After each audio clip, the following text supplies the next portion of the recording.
فَإِن طَلَّقَهَا، دو تو پہلے ہو گئی تھی، یہ تیسری ہو گئی، فَلَا تَحِلُّ لَهُ مِن بَعْدُ، پس حلال نہیں ہے اس شخص کے لیے اس کے بعد، حَتَّى تَنْكِحَ، یہاں تک کہ عورت نکاح کرے، زوجن غیرہ، کسی اور خاون سے۔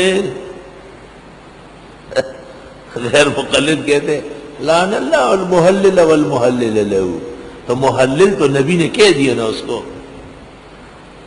وہ تو اگر عورت خاون سے ناراض ہو کے سو جائے تو ابو داؤد میں صبح تک لعنت ہوتی ہے، تو اس کو تو آپ گھر سے نہیں نکالتے۔ اگر اذان کوئی سنے اور جماعت میں نہ آئے، اس پر بھی لعنت آئی ہے۔ آزار وہاں بھی معتبر ہے اور یہاں بھی معتبر ہے۔ تو سوال یہ ہے کہ یہاں تو صورت حلالہ خود قرآن میں موجود ہے، معلوم ہوا کہ خبر واحد قرآن سے متصادم ہے، اس لیے وہ محل نظر ہے۔ وَلِلْبَحْثِ مقام آخر للعلماء الأجلة والطلاب المتبصرين أن يراجعوا محلاتها ومواطنها بالتفصيل والتدليل۔ مولانا ادریس کاندیلوی نے بھی اپنی تفسیر میں ہر دور اور ہر زمانے میں ایک مجلس کی 3 طلاق 3 ہی ہے، اور اس پر اجماع نقل کیا ہے۔ مولانا مفتی محمد شفیع نے بھی معارف میں بہترین بات کی۔ مولانا محمد نعیم صاحب وقف دارالعلوم دیوبند کے شیخ الحدیث نے اپنی تفسیر انوار القرآن میں بھی حق ادا کیا ہے۔ البتہ انہوں نے بحث کے اندر حضرت مولانا سرفراز کی کتاب عمدۃ الاساس کا حوالہ دیا، مولانا کا ذکر نہیں کیا۔ الاشفاق کی عبارتیں پیش کی، شیخ کوثری کا ذکر نہیں کیا، جو دیانتداری کے خلاف ہے، یہ خیانت کے قریب ہے۔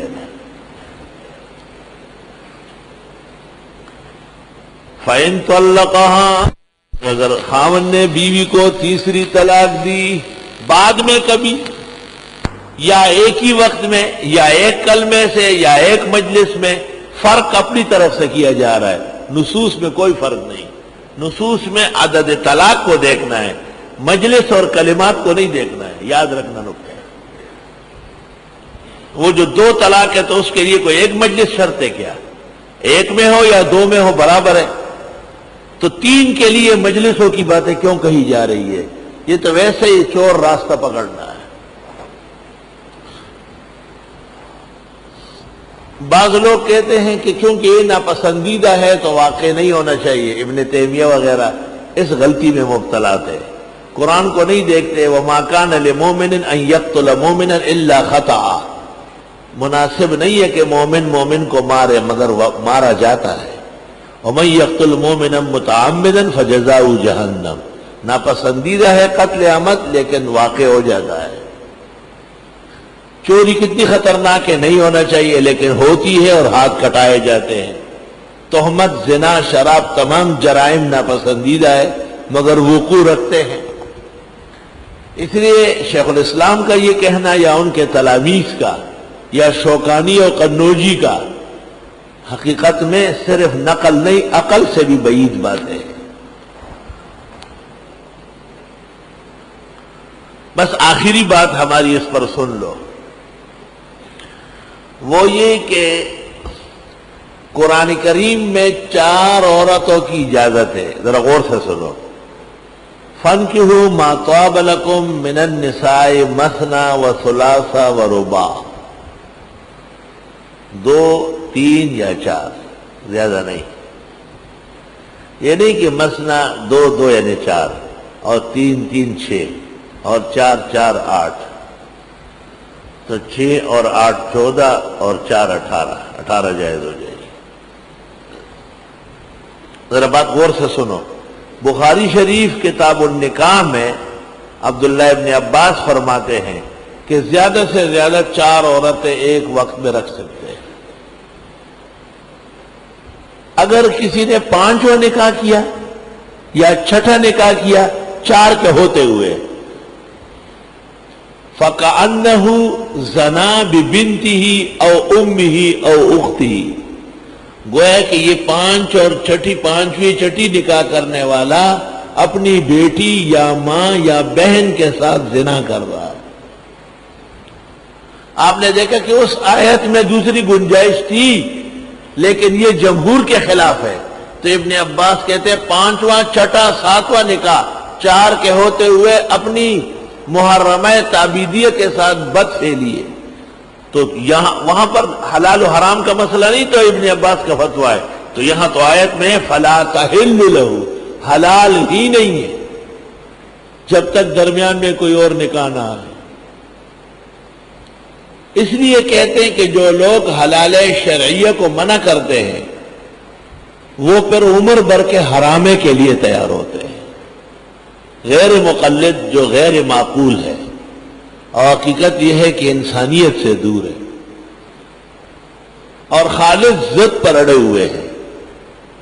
اور یہ ابن تیمیہ مرحوم کی بھی نہایت نافرمانی اور سرکشی تھی۔ جب انہیں پتہ تھا کہ امام ابو حنیفہ، مالک، شافعی و احمد چاروں ائمہ ہدایت اس پر متفق ہے بشمول بخاری، مسلم اور ترمذی کے، تو ان کو کیا ضرورت تھی غلط راستے اختیار کرنے۔ ابن تیمیہ کی طرف سے کچھ معذرت سرفراز خان نے عمدۃ الاساس میں کی ہے۔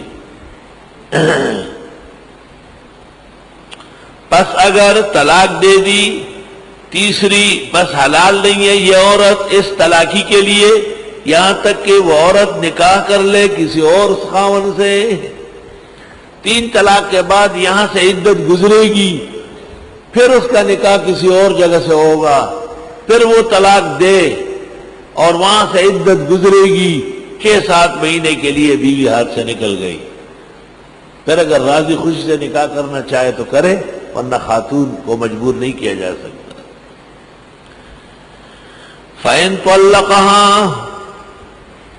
پس اگر اس نے بھی طلاق دے دی اس کو دوسرے خاوند نے، فَلَا جُنَاحَ عَلَيْهِمَا، دیکھو طلاق دینے کی ترغیب خود قرآن نے دی ہے۔ سمجھ رہے طلباء؟ اس دوسرے کو طلاق دینے کی ترغیب قرآن نے دے دی۔ تو لعن اللہ المحلل والمحلل لہ اطلاق کے ساتھ، نص قطعی کے ساتھ متصادم ہونے کی وجہ سے ناقابل عمل ہے، لا یلتفت الیہ۔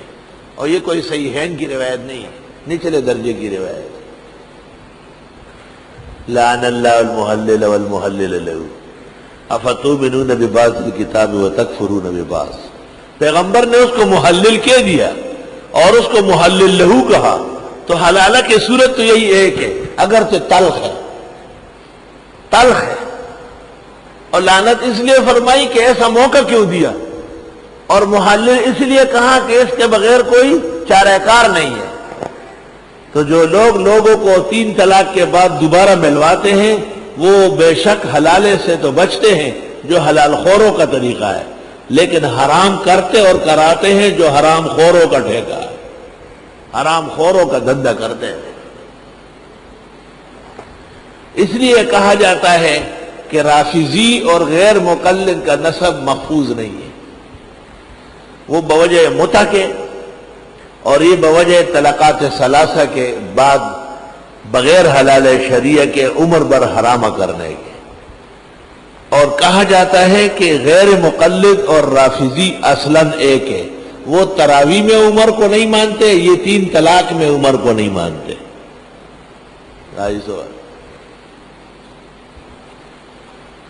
ان کے نزدیک بھی صحابہ پر طعن جائز ہے، اور یہ بھی 3 طلاق کے مسئلے میں حضرت عمر اور جمہور صحابہ سے بڑے عقل مند بن رہے ہیں۔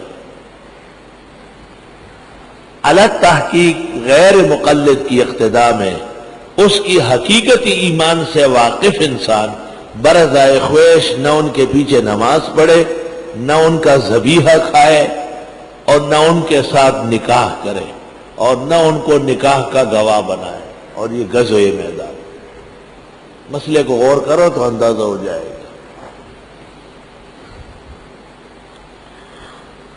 جو لوگ کہتے ہیں کہ نہیں اتنی سختی نہیں ہے، یا تو وہ حرام و حلال نہیں جانتے، یا اس مسئلے کی حقیقت راسخہ سے بے خبر ہے، یا ان پر ایمان کی کمزوری اور الحاد کے آثار ہیں۔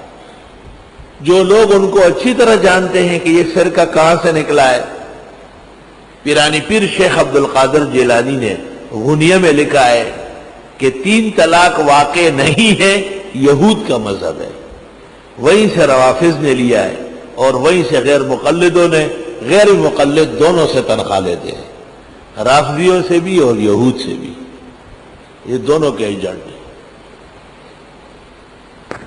غنیہ لشیخ عبد القادر جیلانی۔